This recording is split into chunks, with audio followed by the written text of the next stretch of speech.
Indian education system. I hate education. India में education system is screwed up. इस तरीके की हरकतें ये कंपनी कर ही रही है। सरकार से इन कोचिंग संस्थानों को बंद करने की अपील की है।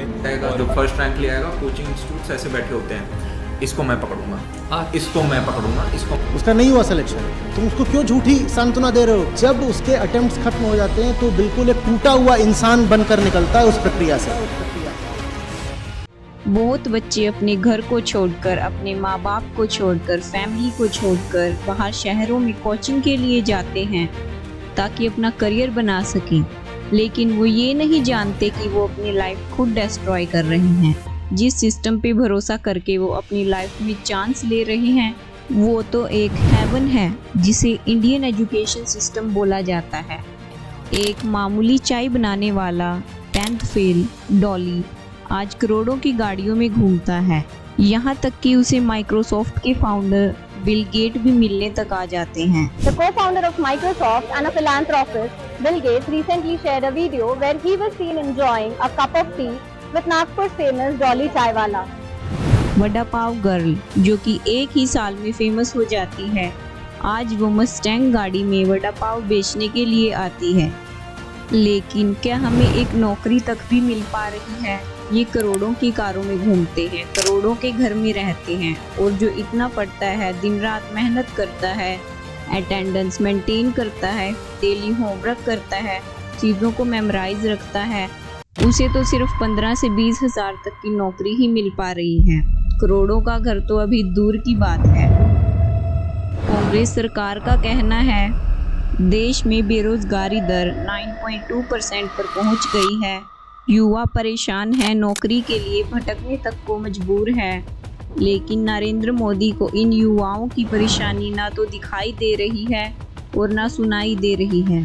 नरेंद्र मोदी खुलेआम झूठ कह रहे हैं कि हमने 4 से 5 साल में रिकॉर्ड तोड़ रोजगार दिया है। वादा था कि 2022 तक मैन्युफैक्चरिंग सेक्टर में 10 करोड़ नौकरियां पैदा करेंगे। CEDA CMIE के मुताबिक 2016-17 में करीब 5 करोड़ लोग इस सेक्टर में काम करते थे। 2020-21 में इसमें सिर्फ 2.7 करोड़ लोगों को रोजगार मिल रहा है।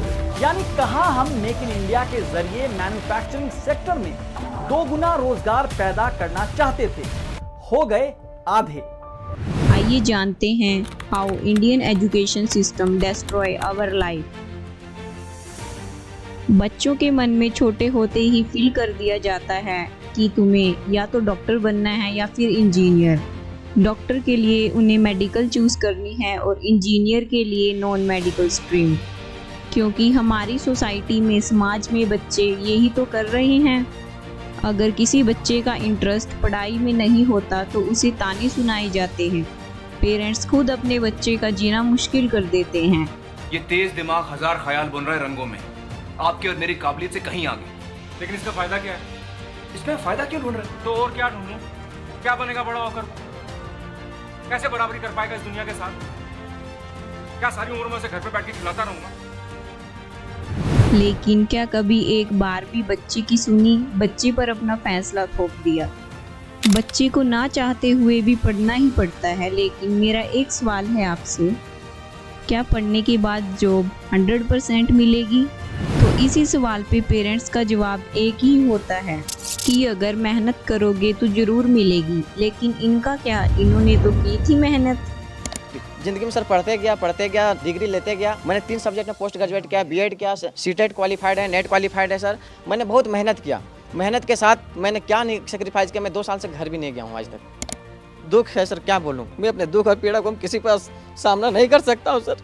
हमेशा से बच्चे को बोल दिया जाता है कि तुम्हें ये होमवर्क घर से याद करके लाना है और फिर उस चीज़ का टेस्ट लिया जाता है। लेकिन उन्हें क्या, जिनकी मेमोरी स्ट्रॉन्ग नहीं है? ये तो एक रट्टा लगाने वाली बात हुई ना। मतलब भी तो समझ में आना चाहिए। ऐसे किताबी डेफिनेशन रट के क्या फायदा? आप किताब से ज्यादा जानते हैं। किताब में यही डेफिनेशन है और अगर आपको पास होना हो तो आप यही लिखेंगे। लेकिन सर और भी तो किताबें हैं जिसमें ओह भाई, आसान भाषा में भर जाइए।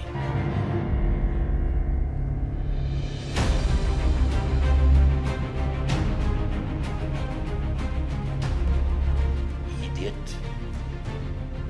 हमारा एजुकेशन सिस्टम यही तो कर रहा है। एग्ज़ाम में बच्चे इतना स्ट्रेस ले लेते हैं कि वो आधा तो ऐसे ही भूल जाते हैं। पर्सनली मैं जब एग्ज़ाम देने जाती हूँ तो मेरे साथ भी यही सिचुएशन होती है। मैं भी स्ट्रेस फील करती हूँ जब तक एग्ज़ाम ना कंप्लीट हो।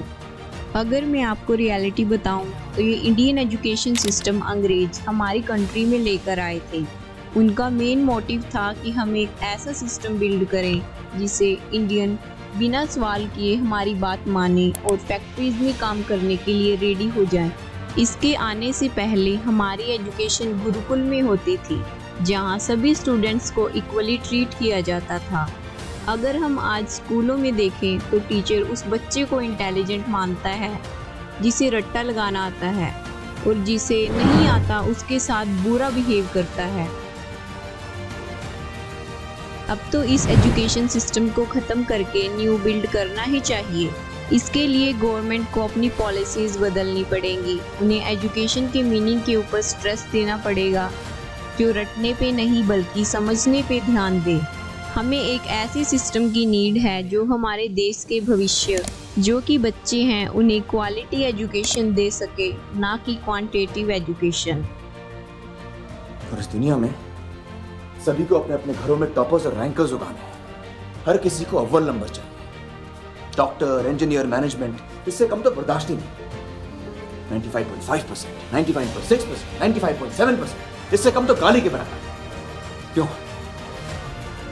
अरे जरा सोचो, हर बच्चे की अपनी खूबी होती है, अपनी काबिलियत होती है, अपनी चाहत होती है,